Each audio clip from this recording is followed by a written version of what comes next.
It remains A'ja Wilson's world. 27 points, including 3 the hard way here. Now 956 points and counting, a WNBA single-season record as she remains in hot pursuit of the first 1,000-point season. Again, 27 in this one. Leading the way was Wilson. Caitlin Clark held to 1 of 10 shooting in this head-to-head as the Aces take down the Fever 86-75. Now 14 in a row, these Aces over the Fever. And from what we say hello to CBS WNBA analyst Tarika Foster-Brasby. Tarika, so much elite talent on this court tonight, and that was apparent, but A'ja makes history, and I won't say steals the show because it's her show. What's your favorite way to outline just how consistently great she's been this season? Yeah, you know what? We are watching history as it unfolds, and I think we're the ones who are incredibly lucky to be able to be a part of this moment, because breaking that record tonight, and I think we all knew that she would do it, but being able to do it tonight on this floor in this moment, after sitting out a game against New York, so really, A'ja Wilson did this in less time than we actually anticipated her doing it on, right? A'ja Wilson just continues to show why she could possibly be the unanimous MVP this season. She is unguardable and unstoppable, especially when she is moving the way that she moved tonight. She really put on a show in terms of her paint presence. And, it's a lucky thing that we get to see her up against Aaliyah Boston from time to time, because we're looking at Dawn's prototypes right here, right? These are the people that she's molded to be the kind of players and people that they are. So kudos to A'ja Wilson. You can never get enough or say enough about the job she's done this season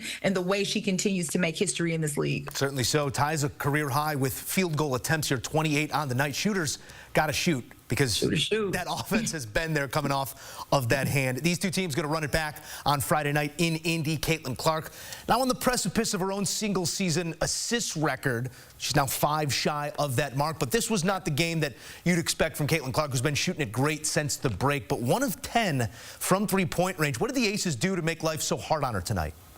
Yeah, well, they don't allow her to create the kind of space that most teams have allowed her to create, right? They really get the defender right in front of her, and they make it a little bit more difficult for her to create that separation. She was able to make some noise tonight, especially not only with assists, but being able to drive to the paint, as well as Kelsey Mitchell. But that's the thing with this Aces team, right? They defend incredibly well, and they're led by their defensive anchor in A'ja Wilson. So that was one of the things that Caitlin is going to adjust. She's going to figure out, and that's one of the beauties of playing in a back-to-back, is that you get an opportunity to look at film, see how you can make minor adjustments, and then come back out the next game. And that's what's going to prepare you, honestly, for a playoff series. You're going to be playing that same team back-to-back. And with this young Fever team, this kind of moment is a teaching moment that they'll definitely grow from. So we can expect to see some adjustments from Caitlin on Friday. That's a great point. You almost get to walk through what you might see in that playoff type setup. So walk me through how you see these two teams in the playoffs. Appointment television for both of them, but one's going to be the chased and one will be the chaser. What does it look like when you introduce playoff pressure to these two teams?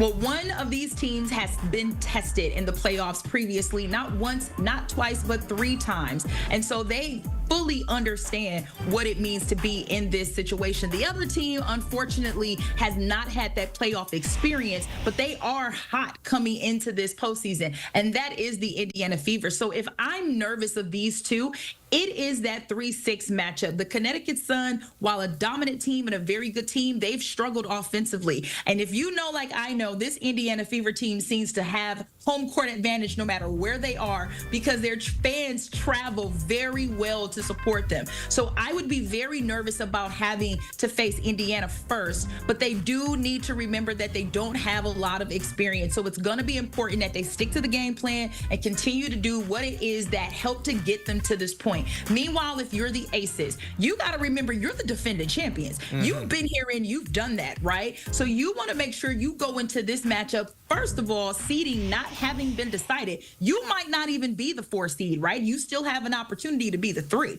So with all that being said, you want to continue to keep your foot on the gas and use games like today as a way to fuel you into that postseason so that you're feeling good about your position. Just 11 days between us and playoff hoop. Tarika, going to be keeping us up to speed from now till then and well beyond. Thank you as always. Thanks, Joe. You got some W Hoop coming your way on CBS Sports Network this Sunday as well. A'ja Wilson, in hot pursuit of a 1,000-point season, set the record for single-season points here on Wednesday night. She'll continue to run it up Sunday on the network. Connecticut Sun paying a visit to the Aces. Coming up, we'll have full highlights from this historic night for A'ja Wilson. 27 and a W. We'll show you how they got there.